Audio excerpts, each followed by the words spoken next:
தேவனுடைய அன்பு பிள்ளைகளே, ஆண்டவராகிய இயேசு கிறிஸ்து கெத்செமனே தோட்டத்திலே யூதாஸ் காரியத்தினால் காட்டி கொடுக்கப்பட்ட பின்பு அன்று அவர் கைது செய்யப்பட்ட நேரத்திலிருந்து இரவு முழுவதும் இங்கும் அங்குமாக ஆண்டவராகிய இயேசு கிறிஸ்து அலைக்கழிக்கப்பட்டார்.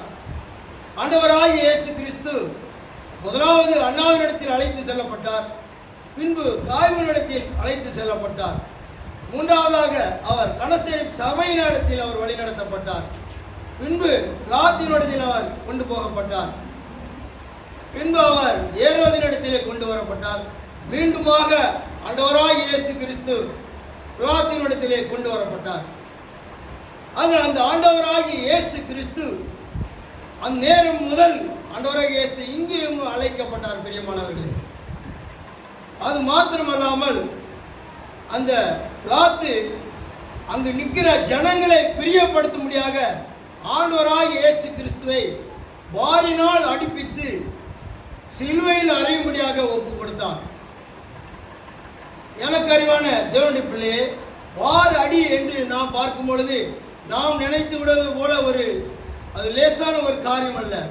நாம் உபாகமம் 25:2-3 நாம் வாசித்து பார்ப்போம் என்றால் அங்கே இவ்விதமாக எழுதப்பட்டுள்ளது.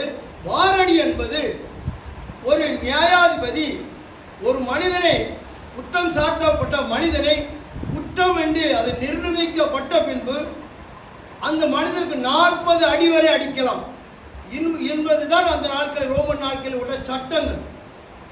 அதற்கு மேலாக அடிக்கப்பட்டால் அவன் நீசனாக காணப்படுவான் என்று எழுதப்பட்டுள்ளது. நாம் 2 கொரிந்தியர் 11:24 வாசித்து பார்ப்போம் என்றால் அப்போஸ்தலர் பவுல் கூட சொல்லியிருக்கிற ஒரு காரியம், யூதர்களால் 1 கொரிந்தியர் 40 அடி நான் அடிக்கப்பட்டேன் என்பதாக.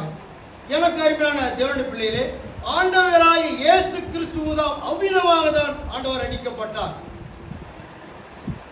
ஆண்டவராகிய இயேசு கிறிஸ்துவை ஒரு அமெரிக்காவில் ஒரு சர்ச் பண்ணாங்களாம். அப்போ ஆண்டவராகிய இயேசு கிறிஸ்துவை அவருடைய முதுகில் உடம்புல அடிக்கப்பட்ட காயங்கள் மாத்திரம் 5480 காயம் என்று சொல்லுகிறார்கள்.